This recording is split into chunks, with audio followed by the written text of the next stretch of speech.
One great thing about this story is how at Airbnb marketing has really become a growth driver.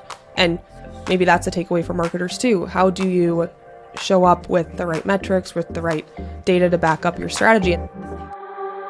Hello, and welcome to the Marketing Architects, a research-first podcast dedicated to answering your toughest marketing questions. I'm Elena Hingle. I run the marketing team here at Marketing Architects. Hi, Elena. And today, hi, Rob. Please wait for me to introduce you. Today, I'm joined by my two co-hosts, Angela Voss, our CEO, and Rob DeMars, our Chief Creative Officer. Elena, did you get a run-in yet today? No, I swam. I swam this morning. You didn't run to Wisconsin? No, I didn't. But thanks for checking in on my workout schedule. Today, we're not here to talk about that. We're back with our thoughts on some recent marketing news. Always trying to root our opinions in data, research, and what drives business results. Today, we're going to break down a story that was originally published in November of last year, but has recently been gaining some new life on LinkedIn, which would be the story of Airbnb moving away from performance-driven search marketing and leaning into broad marketing campaigns and brand building. So the big news here is that Airbnb recently reported its most profitable fourth quarter ever. And this is a pretty big deal since, according to a very interesting LinkedIn post I read from James Herman, they are the only public VC-backed company founded in the US in the last 15 years that is meaningfully profitable. So this is a pretty significant list. It includes brands like DoorDash, Uber, Roblox, Peloton, Robinhood, and Pinterest. So what did Airbnb do differently than all these other brands? Well, 2 years ago, they reportedly shifted their marketing investment away from performance channels and into brand building. And by the way, they're still trending in this direction. I did some digging in Kantar, which is a media measurement tool we use at our agency. And in the past 6 months alone, Airbnb increased their TV investment by more than 50% and decreased their search spend by 14%. They still spend quite a lot on digital, but according to Kantar, which is an estimate, they currently spend more on TV than digital. And at the same time, they also communicated a change in their messaging strategy. So they are now focused on driving awareness, educating travelers about their new services and offerings, and they're also focused on PR. They talked a lot about just all the different articles they've had published around Airbnb. They're focused on TV, of course, and I even saw in Kantar that they're starting to add a little bit of outdoor to their advertising. So, Ange and Rob, you're both pretty familiar with this story by now, right? I love Airbnb. I love this story. I love staying in Airbnbs. I just love all of it. And I think it hits home for us a bit because we grew up performance marketers and yet we work in television. And so it's near and dear to our hearts, the balance between the two. And we don't like to throw shade on performance marketers, but we are big believers in brand as well. But what I love too is the vulnerability and transparency that they've had on this topic, right? That's not something that you see every day is that kind of public affirmation of what's working, what's not, and bucking the trend to some degree related to dependency and digital. Rob, what do you think? You know, I'm really proud of how they're owning the category right now in their creative. They're in a category of, there's like 20 plus people just right at the top of Google search when it comes to their category. And everybody's fighting for that space of, hey, you're going to, position themselves against the traditional stay in a hotel and instead, stay in a house. That message is really played out. And I think they're really doing a nice job of upping the whole category, upping the expectation of what you should experience when you use an Airbnb.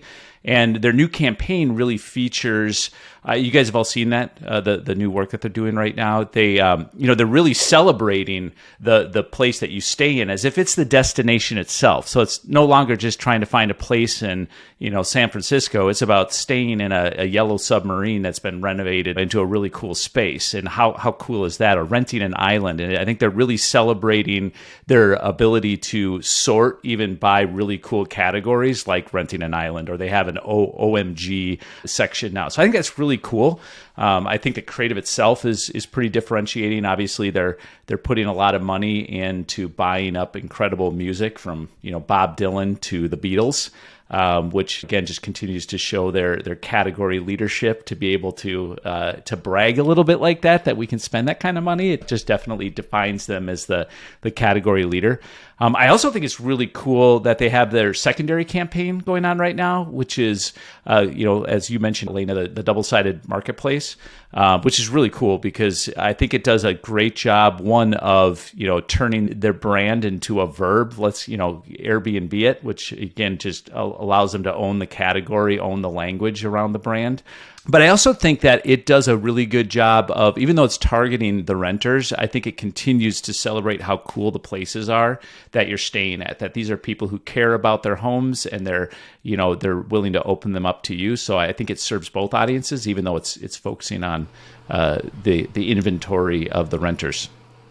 They become a verb. They obviously were a noun. They became the Kleenex of the category. But I think what is really interesting to me too is that they weren't the category creators. They seem like they are. Like, I think a lot of people perceive Airbnb as, they created a category. But VRBO has been around since the 90s.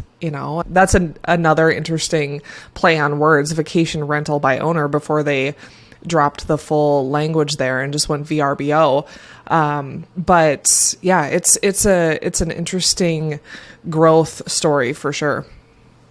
Right. And Airbnb has become thought of as the leader, and become the leader with this creative messaging and also with this focus on awareness that we just talked about. And it's probably no coincidence that they've been sharing these messages and working on building this awareness using TV as one of their core marketing channels.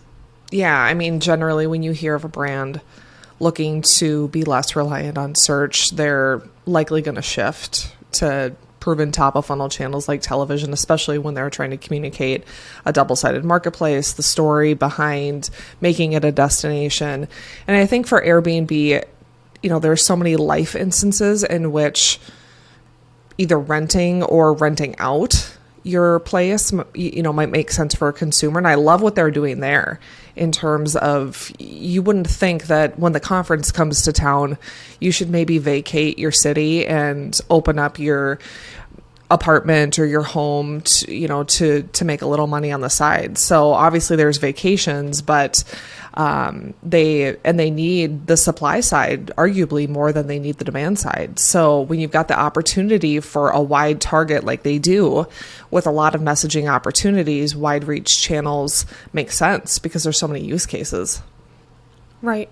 And they seem to have had a lot of success with TV. I think that there's been some debate about this story and just how much does this have to do with TV and driving brand versus just good time in the travel industry. Rob, I might ask you, you sent us an interesting sort of counter argument to this. Well, I thought it was really interesting. Someone was trying to, call out the fact that, is this really all about the fact that they switched to brand, because that person used the case of Expedia, saying they've been primarily performance marketing, and in fact, they've been doing incredibly well over the same time period. So are we just dealing with macro forces here? I mean, he was talking about things that related to this, the strong dollar as it relates to travel, obviously the pandemic, all of these different, macro factors that really can be lifting the industry. Yeah. And Rob, when you said that, I went and looked into Expedia and what have they been doing? Because you're right, they've been having really strong performance as well. And I did see that Expedia is not taking the Airbnb route, it appears. They're spending a lot on search, at least from what I can tell. They still spend on TV. They're pretty big TV spenders, but they're definitely leaning more into digital. But when I looked into it more, I did notice there's a few differences between the two of them. One is that I was reading through Airbnb's recent earnings report, and their CEO mentioned that 90% of their traffic comes direct, which is pretty impressive. And wow. I think that we know from our own advertisers that can make a huge difference to your costs, because if someone's coming directly to your website, you're not getting that Google tax. And when I looked at Expedia, it was about 50% of their traffic is direct. So I can see why they're having to spend so much money on search. They're capturing a lot of those people that are searching for their services. And I know that their services are a bit different, but maybe building this category can pay off. And And I might kick it over to you because I know we have an advertiser that did a really good job becoming the go-to in their category, right? Instead of searching for what they sell, people are now going directly to them. Yeah, there are definitely other brands. We've seen it as well with a variety of brands, actually, not just the one that you're thinking of. But often when brands are launching television, they're looking to reduce dependency in digital. And we've had brands that have been around for, 50 plus years launch television, billion-dollar public brands looking to reduce that dependency, really with the theory that even if they could just shift, 20-30% of their non-branded search traffic to branded search, or even better, to your point, to direct traffic, it will lead to a transformational change for their business. And when you do that, you also start to see the effects of top of funnel marketing that you've never seen before. You see more word of mouth. Very often you see higher lifetime value. Supplier relationships become easier to negotiate. Partnership opportunities are more prevalent. And so while all brands need digital, Airbnb included, an overdependence is really just going to leave growth opportunity on the table. Right. And I also want to add, just with, questioning Airbnb and is this all from brand? This did come directly from them. So it's not that we're just looking, hey, look, they're spending a lot on TV. That is why they're successful. This was reported by Airbnb, which I think is significant. And I do think that brand and TV does make a lot of sense for them because of this two-sided marketplace. The reach of TV makes a lot of sense. And like Rob was saying, they're being strategic about it. They're really using it to tell a different story about Airbnb. However, I would like to say that this is not exactly groundbreaking either, that this is happening for them. They're not alone in this experience of investing more in brand and seeing returns. I actually found a Marketing Week article from back in 2019. It was written by Sarah Vizard, and it told a similar story about Adidas. So Adidas, they decided to lean all the way into digital. They felt that they couldn't compete with Nike with brand building, so they thought, hey, we can't win with brand, so let's win on performance.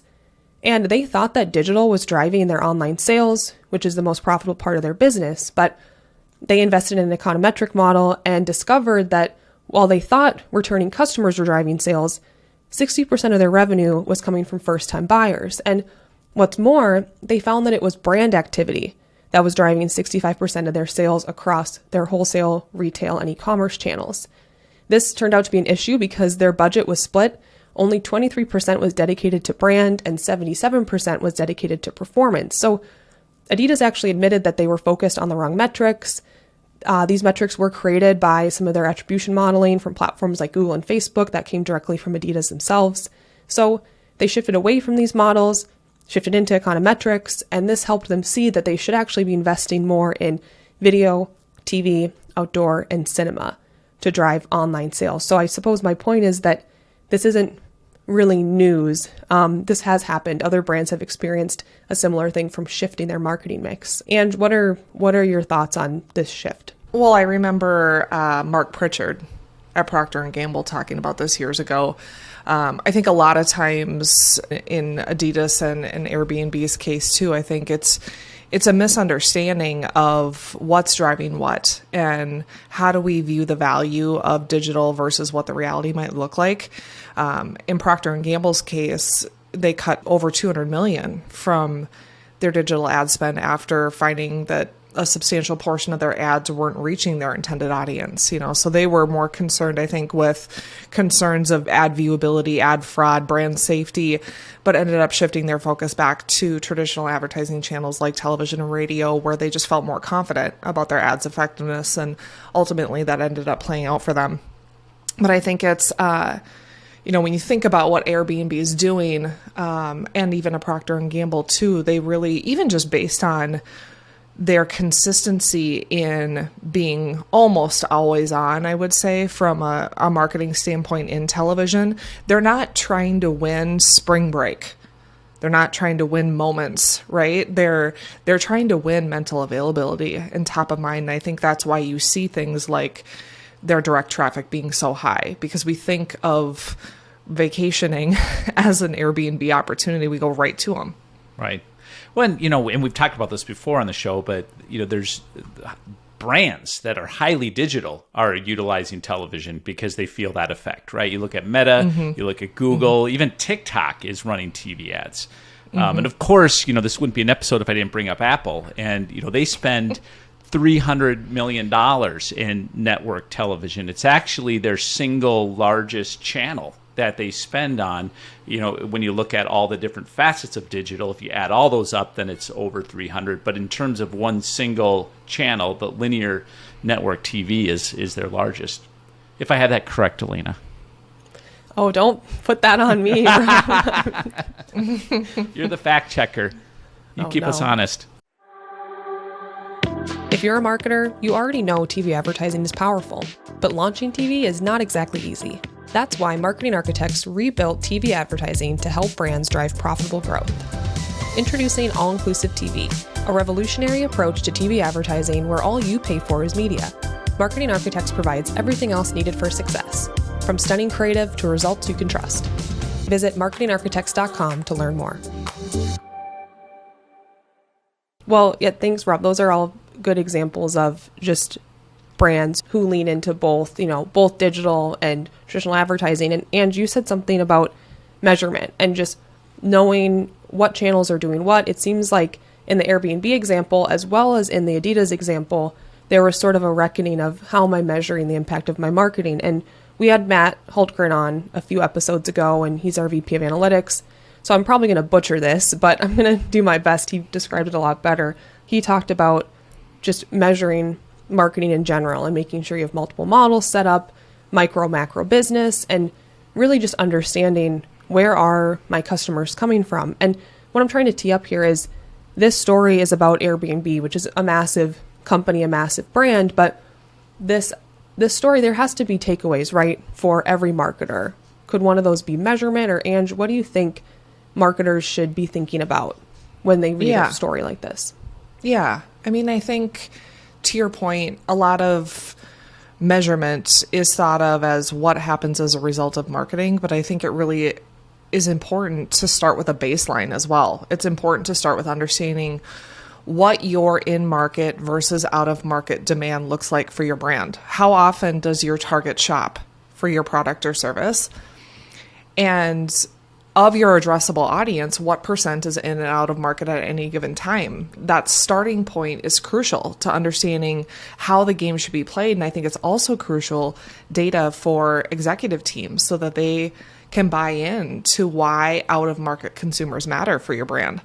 And then once you have that understood, look at what your digital channels are doing for you. Does it feel like there's more opportunity to be had? What are your competitors doing? Create some benchmarks so that that can give you a sense of where on this journey you might be. And then once you get to the phase of feeling like, okay, I'm feeling tapped from a digital perspective, you're looking for top of funnel channels that can ease your brand into building mental availability with your consumer. TV is a great brand builder, but it's also a great driver of immediate sales. And we often see that on a short-term basis, from an activation perspective, it will perform similarly to your acquisition efforts, maybe on social media. But not every channel can do both performance marketing and branding. Channels like TV and radio can. So find an expert in that space that can really help guide you as to what, to your point, Elena, those effects that you should be looking for might be, and to best understand what those sustained impacts should look like. And your CFO is probably going to need those. And I think as accountable marketers, we should be able to provide them. Right. Well, speaking of the CFO, I think one great thing about this story is how at Airbnb, marketing has really become a growth driver. And maybe that's a takeaway for marketers too. How do you show up with the right metrics, with the right data to back up your strategy? And that doesn't mean becoming like Airbnb and dumping everything into brand. It all depends on your brand and what growth phase you're in. But the fact that we've got marketing in the spotlight for a company that's doing so well, I think that's a pretty good goal for every marketing team. We should do a shout out to our CFO, Brent Longval. He is our chief fun officer. Just to kind of, they're an important part of the marketing mix. They are. Right. Thank you, Brent. Good supporter of our marketing team too, and letting us do things like a podcast. That's it for this episode of The Marketing Architects. You can connect with us on LinkedIn, and if you find our show valuable, please leave us a rating and review. And if you want to know what the research says about some recent news, you can contact us at marketingarchitects.com/podcast. Now go forth and build great marketing.